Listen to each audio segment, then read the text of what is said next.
kami akan duduk diam, kami akan mendengarkan sebagian dari firman-Mu Tuhan, kami akan belajar apa kata hati-Mu Tuhan, sehingga kami pulang dari sini tidak akan sama lagi ya Tuhan. Kami akan menjadi orang yang berbeda, orang yang lebih punya iman terhadap Tuhan yang Engkau Tuhan. Biarlah apa yang kami dengarkan ini boleh kami aplikasikan dalam kehidupan kami sehari-hari ini nanti. Tuhan, kalau Tuhan yang beracara, biarlah Tuhan pimpin dari awal hingga akhirnya. Sama-sama yang percaya katakan amin. Silakan duduk. Ya, shalom, selamat pagi. Selamat pagi. Pagi. Wah, masih ngantuk. Saya lagi selamat pagi. Pagi. Nah, gitu semangat ya. Ini perkenalkan, nama saya Felix. Saya biasa tugasnya di lantai 3, tapi senang sekali saya pagi hari ini boleh diminta untuk sharing firman Tuhan di GC, di Next Gen gitu ya. Semoga apa yang disampaikan ini bisa cukup kalian mengerti dan bisa kalian praktekin dalam kehidupan sehari-hari. Judulnya hari ini adalah kehidupan yang berintegritas. Oke. Nah, sebelumnya ini ada suatu penelitian. Jadi ada suatu majalah online namanya Reader's Digest. Nanti kalian bisa lihat di www.rd.com. Jadi ini ada eksperimen yang ceritanya si kantornya ini menyebarkan sejumlah dompet dan kartu nama. Dompetnya ada isi uangnya, disebar, disimpan seolah-olah dompet itu dompet yang jatuh di tengah jalan. Si kantor ini pengen tahu kalau ada orang-orang yang lewat, ada orang-orang yang jalan, si dompet itunya kembali atau enggak, atau dompetnya doang, atau kembali sama uang-uangnya semua, seperti apa. Di situ ada kartu namanya, sehingga kalau orang nemuin bisa balikin ke kantornya. Nah, ternyata yang bikin surveinya ini adalah si Bapak Eric Felton. Jadi dia pengen tahu sampai sejauh mana nih. Nah, ini dibagi dua bagian. Dompet-dompet yang tingkat pengembaliannya cukup tinggi dan dompet yang pengembaliannya rendah. Ini negara-negara yang bisa dompetnya kembali dengan sempurna atau dengan baik. Yang pertama, yang 100%, ini negara Denmark. Dompetnya balik, duitnya balik juga, semuanya. Jadi orang sana jujur-jujur. Yang kedua, Norwegia. Ini 100% juga. Dompetnya balik, duitnya balik, semuanya balik tanpa kurang suatu apapun. Nah, yang ketiga ini Singapura, 90%. Kenapa 90%? Kayaknya 10% orang Indonesia di sana dibalikin, ya. Ada yang berikutnya Australia 70%, Jepang 70%, Amerika 67%, Inggris 65%. Nah, ini adalah kategori negara-negara yang tingkat pengembalian dompet dan duitnya cukup tinggi. Nah, selain itu, si Eric Felton ini mensurvei negara-negara yang tingkat pengembaliannya rendah. Kita lihat sama-sama. Yang pertama Belanda. Belanda cuma 50%. Ini 50% apa dompetnya balik semua sama duitnya, atau dompetnya balikin duitnya udah kurang atau gimana nggak tahu. Terus 45% Jerman, Rusia, Filipina, China itu 30%. Yang terakhir siapa? Indonesia, India, Indonesia. Nah, yang terakhir ternyata Meksiko, teman-teman semua, 21%. Kenapa semua harus Indonesia kalau yang jelek-jelek ya? Jadi kayaknya kalau Indonesia nggak masuk, bagian yang jelek kayaknya kurang pas gitu ya. Kenapa Indonesia nggak masuk? Mungkin belum disurvei, dompetnya udah hilang semua. Ya. Nah, waktu orang-orang yang balikin ini ke kantornya, mereka itu diwawancara sama orang kantornya. Kenapa kamu mau balikin dompet ini? Baik yang seluruhnya dibalikin atau ada yang mungkin uangnya hilang setengah. Dan sebagian mereka bilang, kenapa saya harus balikin? Bukan karena saya nggak butuh uang, saya butuh uang. Tetapi saya balikin duit ini karena saya selalu diajarkan oleh orang tua dan norma-norma agama, saya harus selalu menjalankan yang benar. Saya tidak boleh bikin salah. Saya harus punya integritas. Nah, teman-teman sekarang semua, Nah, kenapa integritas itu penting? Orang-orang yang balikin itu punya masa lalu diajarin sama orang tuanya harus punya integritas yang tinggi. Karena integritas itu ada sesuatu yang harus kita punya, apalagi sekarang masa SD, masa SMP, masa SMA. Kalau kalian nggak punya integritas di sekolah atau di kampus atau dimanapun tempat kerja, kita akan jadi orang-orang yang kalah. Ya. Jadi contohnya gini, kalau kalian misalnya kerja kelompok di sekolah, mau nggak dapat teman kelompoknya yang asal-asalan? Siapa yang kerja nilainya sama. Ada yang cuma tidur-tiduran, bagian ngumpulinnya doang, malas-malasan, disuruh nulis nggak mau, suruh survei nggak mau, suruh browsing internet nggak mau, suruh ngapain juga nggak mau, maunya bagian ngumpulin doang, tapi nilainya pengen sama, pasti nggak mau juga. Begitu juga nanti kalau kalian udah kerja, kalau kalian kerja punya teman kerjaan di kantor, disuruh bikin kerjaan sama bosnya, kalian nggak mau dapat partner yang kelihatannya nggak disuruh kerja nggak mau, disuruh bikin ini nggak mau, disuruh bikin itu nggak mau, tapi pengen cari tampang di depan bosnya. Itu adalah orang-orang yang nggak punya integritas. Kalau kalian cari di Alkitab, kata integritas itu nggak ada. Tapi dalam bahasa Inggrisnya, kata integritas itu bisa diterjemahkan dalam bahasa Indonesia dalam beberapa makna yang lain. Kita lihat di 1 Raja-Raja 9 ayat yang keempat. Ya. 1 Raja-Raja 9 ayat keempat, kita baca sama-sama 2, 3. Mengenai engkau, jika engkau hidup di hadapanku sama seperti Daud ayahmu dengan tulus hati dan dengan benar, dan berbuat sesuatu dengan segala yang kuperintahkan kepadamu, dan jika engkau tetap mengikuti segala ketetapan dan peraturanku. Di sini yang diberi garis dan warna kuning itu tulus hati. Yang kedua, kita lihat di Ayub 2 ayat yang ketiga. Ayub 2 ayat ketiga berkata, firman Tuhan kepada iblis, apakah engkau memperhatikan hambaku Ayub? Sebab tiada seorang pun di bumi seperti dia yang demikian saleh dan jujur, yang takut akan Allah dan menjauhi kejahatan. Ia tetap tekun dalam kesalehannya, meskipun engkau telah memujuk aku melawan dia untuk mencelakakannya tanpa alasan. Yang diberi garis dan warna kuning itu kesalehannya. Masih ada lagi ayatnya. Kenapa saya banyak munculin ayat-ayat? Supaya kalian betul-betul mengerti bahwa apa yang disampaikan di sini betul-betul based on Bible. Yang ketiga, ayat 30, Ayub 31 ayat ke-6. Biarlah aku ditimbang di atas neraca yang teliti, maka Allah akan mengetahui bahwa aku tidak bersalah. Kata kuncinya yang dikasih kuning itu tidak bersalah. Dan yang terakhir, Amsal 19 ayat yang ke-1. Yuk kita sama-sama biar nggak ngantuk. 1, 2, 3.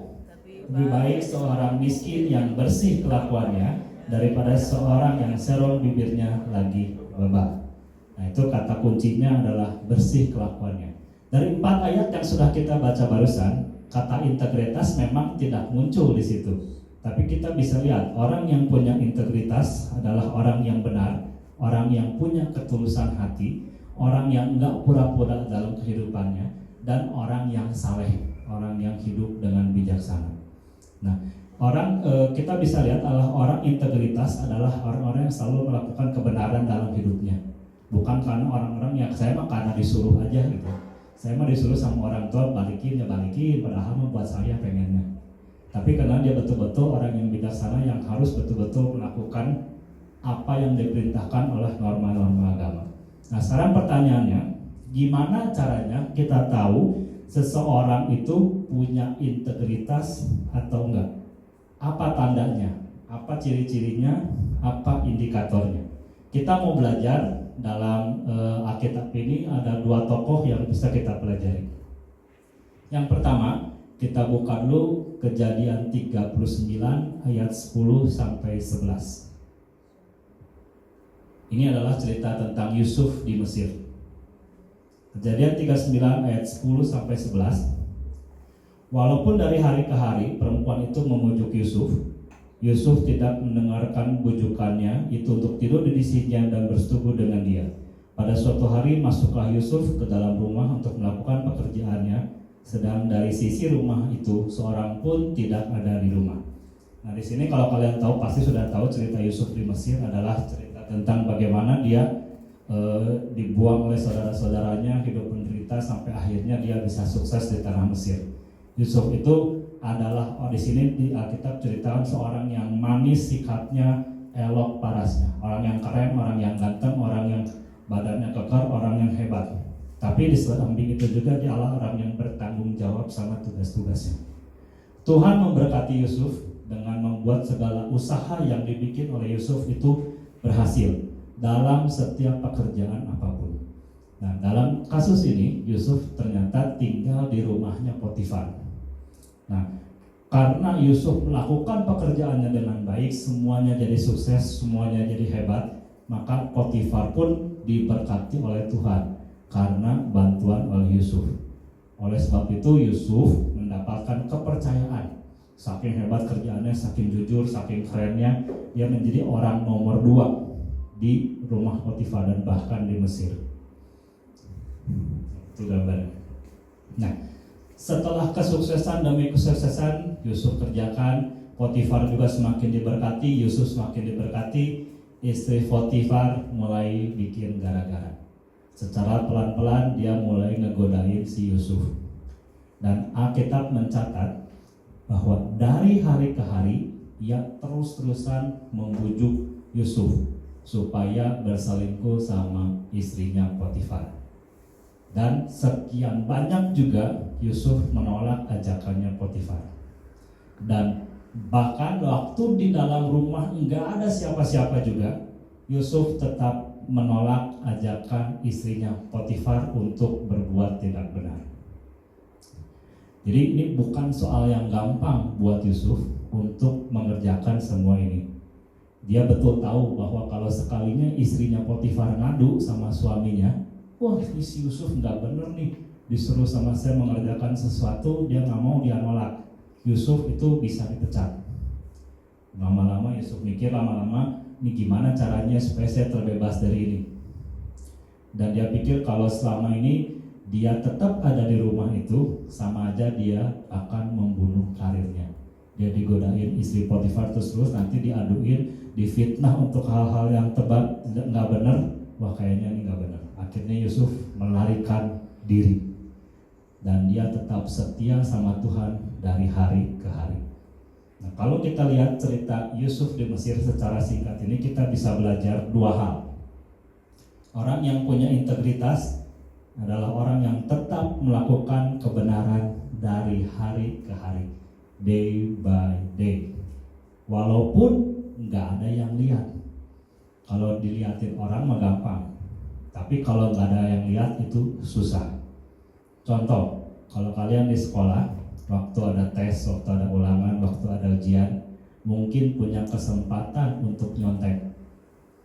Sekali 2 kali mah nggak ketahuan, nggak apa-apa gitu ya. Tapi apakah kalian mau jadi nyontek? Atau tetap mau bikin sendiri tapi nilainya jelek? Pilih yang mana? Ya. Mau nyontek, gurunya kebetulan lagi lihat ke belakang. Kalian punya kesempatan begitu sedikit. Mau tetap nyontek atau bikin sendiri tapi kita nggak bisa, nilainya agak jelek sedikit. Itu yang susah. Dan kadang-kadang kalau ujian datangnya cuma 1 kali, cuma 2 kali, itu mah gampang. Gimana caranya kita bisa menghadapi ujian ini setiap hari tanpa kita bisa gagal, day by day. Contoh, saya sering kali kalau naik kendaraan, naik mobil gitu ya, di perempatan yang agak sepi, kira-kira mungkin agak malam begitu ya, kan jalanan sepi, lampu merah, jalanan sepi, nggak ada polisi, enaknya diterobos atau diam dulu? Biasanya gimana? Biasanya diterobos, ya udah malam, nggak ada orang yang lewat, gitu ya, polisinya nggak ada, santai aja kita bisa terobos. Tapi di sini ujian iman kita diuji, kita mau taat sama peraturan atau mau main terobos-terobos saja. Nah itu salah satu contoh, gitu. Nggak ada yang lihat, polisinya nggak ada yang lihat, orang-orang juga nggak ada yang lihat. Saya punya kesempatan untuk menerobos lampu merah, tapi harusnya tidak boleh. Kalau lampu merah ya berhenti, walaupun di pinggir-pinggirnya nggak ada yang lihat dan bahkan nggak ada polusi. Itu ujian yang bisa kita jalankan dalam kehidupan sehari-hari. Nyontek di sekolah, di jalanan, nerobos lampu merah dan lain-lain. Yang kedua, kita bisa belajar kehidupan yang berintegritas dari seorang yang namanya Ayub. Mungkin semua di sini sudah tahu cerita tentang kehidupan Ayub kayak gimana. Kita lihat Ayub 2 ayat yang ke-9. Ayub 2 ayat ke-9, maka berkatalah istrinya kepadanya, masih bertekunkah engkau dalam kesalehanmu? Kutukilah Allahmu dan matilah. Jadi di sini ceritain si Ayub ini begitu mendapatkan kesengsaraan yang luar biasa, begitu mendapatkan cobaan dan ujian dari Tuhan yang perkenankan Tuhan itu dengan luar biasa. Ayub sakit, anak-anaknya meninggal, ternaknya juga hilang satu persatu, dan badannya dipenuhi oleh borok-borok. Udah keadaan menderita gitu, biasanya kita ngomel sama Tuhan, Tuhan kenapa saya kok dikasih kayak begini, dikasih susah kayak begini, dikasih sakit, udah sakit, kecelakaan, dikasih kecelakaan, teman-teman jauhin saya. Dan Ayub ini mengalami hal seperti itu. Badannya sakit, anaknya meninggal, harta ternaknya juga hilang, mati semuanya. Tapi di dalam penderitaan Ayub ini, Ayub tetap setia sama Tuhan dan tidak meninggalkan Tuhan. Ia tidak menghujat Tuhan atas penderitaan yang dia alami. Ayub beda sama istrinya. Walaupun mereka mengalami hal-hal kesengsaraan yang sama, tapi istrinya beda. Waktu itu tadi dikatakan di ayat pasal 2 ayat 9, masih bertekunkah engkau dalam kesalehanmu, kutukilah Allahmu. Seorang istri yang harusnya mendampingi suaminya dengan setia dan tetap ikut Tuhan, tapi dia malah manas-manasin suaminya. Ngapain kamu udah sakit begini, udah borok-borok gitu badannya, udah hartanya habis, anak kita mati semuanya, kamu masih ikut Tuhan-Tuhanan? Udah tinggalin aja, ngapain dipikirin lagi, daripada sakit nggak beres nanti kamu mati. Seorang istri yang orang terdekat bahkan tidak bisa memberikan motivasi yang positif, motivasi yang baik buat suaminya. Tapi Ayub punya integritas. Ayub nggak mengutuki Allah, Ayub tetap setia. Ayub seorang yang berbeda. Di tengah-tengah penderitaannya, dia tetap sabar, walaupun istrinya tidak mendukungnya. Dari cerita Ayub ini, kita bisa lihat ada dua hal juga yang bisa kita pelajari dari seorang Ayub dan kegiatannya saat sakit dan menderita. Yang pertama, Ayub tetap melakukan kebenaran meski mengalami penderitaan yang hebat. Itu orang punya integritas. Walaupun banyak cobaan, walaupun banyak ujian, walaupun kita harus menderita karena Tuhan, dia bisa tetap setia di hadapan Tuhan. Yang kedua, Ayub adalah orang yang tetap melakukan kebenaran meski orang terdekat tidak mendukung. Jadi kalau kalian mungkin di sekolah ada teman-teman kelompok kalian tidak mendukung kalian karena kalian berbuat jujur, nggak apa-apa. Yang penting kita masih dekat sama Tuhan, Tuhan masih dengerin kita. Walaupun orang-orang kamu mah cupu gitu, nggak mau ngerokok gitu ya, ikutan ngerokok gitu, atau ikutan bolos sekolah, pergi dari rumah tapi nggak nyampe ke sekolah. Kamu mah cupu, nggak ikut, nggak keren, nggak hebat gitu ya. Biarin aja. Kalau kita bisa tetap di jalannya Tuhan, tetap setia sama Tuhan, pasti Tuhan berkati kita semua. Ada amin, saudara? Amin. Nah, sebagai seorang yang percaya, nggak gampang untuk melakukan ini semuanya. Ketika kita harus pertahanin integritas kita di dunia yang semakin nggak menentu ini, kita harus betul-betul bisa bertahan dengan integritas kita. Ya, jadi kalian masih belajar di sini, masih SMP, masih SMA, nggak gampang juga untuk melakukan atau menghadapi tantangan integritas di sekolah atau di kampus bahkan. Bahkan kalian harus kalau mau ujian, kalian harus jujur, walaupun resikonya nilainya jelek, harus menderita gitu ya. Punya kesempatan, tapi lebih baik kalian jangan lakukan hal-hal yang negatif itu untuk kenikmatan sesaat, tapi nanti kalian bisa merusak masa depan kalian semua. Nah, firman Tuhan kali ini mengingatkan kita untuk tetap berintegritas meskipun kita menderita, meskipun kita nggak didukung oleh orang-orang terdekat. Kunci Yusuf dan kuncinya Ayub untuk memiliki kehidupan berintegritas itu apa? Apakah kekuatan mereka sehingga bisa mereka menjalankan semuanya itu? Kita lihat kuncinya di Mazmur 119 ayat yang ke-9. Yuk kita sama-sama baca 1, 2, 3. Dengan apakah seorang muda mempertahankan kelakuannya bersih dan menjaga sesuai dengan firman-Mu? Ya. Dengan apakah seorang muda mempertahankan kelakuannya bersih dengan menjaganya sesuai dengan firman-Mu. Nah, ayat Mazmur ini ditulis oleh Daud. Dia berpikir bahwa kadang-kadang atau seringkali orang punya kecenderungan untuk berbuat jahat, keinginan untuk juga pengen selamat dari pencobaan.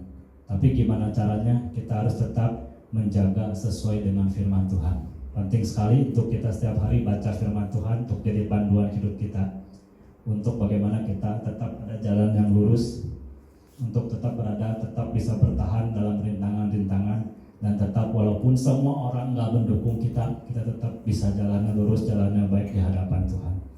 Kalau kita bisa menjalani ini semua, kita akan menjadi orang yang hidup berintegritas dari hari ke hari. Ketika orang yang nggak ada yang melihat, kita juga bisa berlaku jujur, kita bisa berlaku setia sama Tuhan. Bahkan kalau orang-orang terdekat kita nggak dukung kita, nggak apa-apa. Yang penting kita bisa hidup punya integritas dengan Tuhan. Jadi kita belajar dari Yusuf, dari Ayub pada hari ini. Semoga kalian bisa praktekin, begitu keluar dari ruangan ini, jadilah orang-orang yang punya integritas, jadilah orang-orang yang baik di hadapan Tuhan. Amin. Amin. Terima kasih. Kita tutup dalam doa dulu teman-teman ya.